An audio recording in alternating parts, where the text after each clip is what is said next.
Sob, menurutmu asuransi kesehatan itu penting nggak sih? Kalau menurutku sih penting banget ya. Soalnya tuh setauku kalau asuransi kesehatan itu bisa ngelindungi kita dari resiko finansial di masa depan. Misalnya kalau kita kena musibah atau kecelakaan gitu. Terus kalau menurutmu penting nggak sih? Kalau menurutku penting juga sih, apalagi biaya kesehatan tuh sekarang mahal ya. Wah, bener banget. Nah, tapi aku tuh bingung gimana sih cara milih asuransi kesehatan yang tepat buat kita?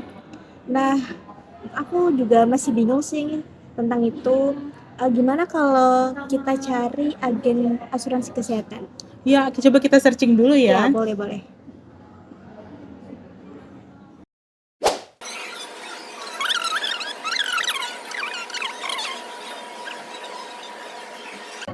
Tapi aku masih bingung deh sama penjelasan di internet.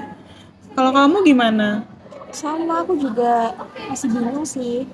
Gimana kalau kita datang aja tuh ke kantornya Astra Life, coba tanya-tanya.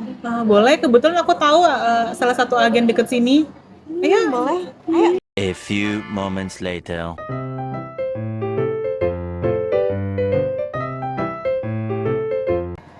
Selamat pagi Bu, perkenalkan saya Cynthia dan ini teman saya Sophia. Kami di sini datang untuk bertanya tentang asuransi kesehatan. Oke, baik. Selamat pagi, Cynthia dan Sophia. Senang bisa membantu. Saya akan menjelaskan kepada kalian terkait bagaimana rencana asuransi kesehatan yang tersedia di Astra sendiri. Oke, baik. Jadi, saya akan menjelaskan pertama-tama salah satu produk asuransi kesehatan dari Astra Life itu sendiri adalah Flexi Hospital and Surgical Protection. Nah, di sini ada 5 plan, yaitu yang pertama plan A, plan B, plan C, plan D, dan plan E. Nah, apa sih yang membedakan di antara kelima plan tersebut? Jadi, yang membedakan antara satu plan dengan plan lainnya yaitu terdapat pada batas limit tahunan dari polis itu sendiri. Jadi plan A batasnya adalah 50 juta, plan B 150 juta, plan C 200 juta, plan D 250 juta, dan plan E yaitu 300 juta.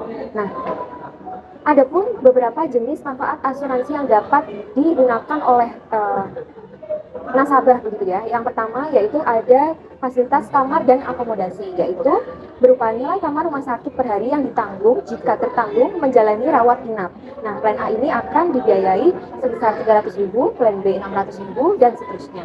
Nah, yang kedua, manfaat yang kedua yaitu ada kamar perawatan intensif, yaitu di mana nilai kamar rumah sakit per hari yang ditanggung jika tertanggung menjalani perawatan di kamar perawatan intensif. Plan A akan ditanggung sebesar 600.000, plan B 1.200.000, dan seterusnya. Nah, selanjutnya manfaat yang ketiga yaitu ada biaya pembedahan. Di sini berupa manfaat yang dibayarkan jika tertanggung menjalani tindakan bedah atas hasil diagnosis dan hasil rekomendasi dokter atau dokter spesialis.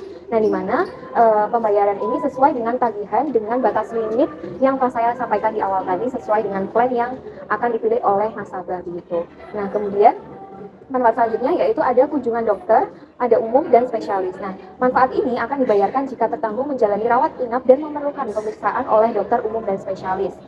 Hal ini juga pembayarannya sesuai dengan tagihan yang nasabah jalani begitu. Tentunya dengan batas limit yang telah nasabah pilih yang seperti saya jelaskan di awal tadi. Kemudian manfaat selanjutnya ada aneka perawatan di rumah sakit seperti biaya IGD, obat-obatan, pemakaian alat medis, administrasi rumah sakit, dan lain sebagainya. Hal ini juga sesuai tagihan tertanggung. Kemudian ada pun santunan tunai harian atau BPJS Kesehatan, di mana manfaat yang dibayarkan jika biaya rawat inap kamu telah dibayarkan oleh BPJS dan tidak ada selisih biaya yang ditagihkan rumah sakit. Nah, plan A ini akan dibayar sebesar 150.000, plan B 300.000, dan seterusnya. Manfaat selanjutnya yaitu ada biaya ambulans darat. Nah, manfaat ini akan dibayarkan apabila tertanggung membutuhkan ambulans untuk transportasi tertanggung menuju rumah sakit dari atau antar ke rumah sakit. Hal ini juga sesuai tagihan tertanggung itu. Nah, kemudian selanjutnya ada perawatan sebelum rawat inap, di mana manfaat ini akan dibayarkan apabila tertanggung memerlukan jasa pelayanan yang diberikan oleh dokter, pemeriksaan diagnostik, dan obat-obatan dalam jangka waktu 30 hari sebelum tertanggung menjalani rawat inap. Nah, pembayaran ini juga disesuaikan tagihan oleh tertanggung. Manfaat selanjutnya yaitu perawatan sesudah rawat inap, di mana manfaat ini akan dibayarkan apabila tertanggung memerlukan jasa pelayanan yang diberikan oleh dokter dan sebagainya. Kemudian manfaat selanjutnya yaitu ada fisioterapi, di mana manfaat ini akan dibayarkan apabila tertanggung memerlukan fisioterapi berdasarkan rekomendasi tertulis dari dokter yang merawat. Nah, pembayar ini juga disesuaikan dengan plan yang dipilih oleh tertanggung, plan A sebesar 300.000, plan B 600.000, dan seterusnya. Kemudian ada rawat jalan darurat. Nah, di sini manfaat akan dibayarkan apabila tertanggung mengalami kecelakaan dan dilakukan dalam jangka waktu 48 jam pertama sejak terjadinya kecelakaan, baik yang membutuhkan maupun tidak membutuhkan rawat inap. Di sini juga disesuaikan dengan plannya, yang plan A akan diberikan sebesar 900.000, plan B 1.800.000, plan C 3 juta, dan seterusnya. Kemudian manfaat selanjutnya yaitu ada rawat jalan gigi darurat, di mana manfaat yang dibayarkan apabila tertanggung mengalami kecelakaan dan dilakukan dalam jangka waktu 48 jam pertama sejak terjadinya kecelakaan yang baik yang membutuhkan ataupun tidak membutuhkan rawat inap.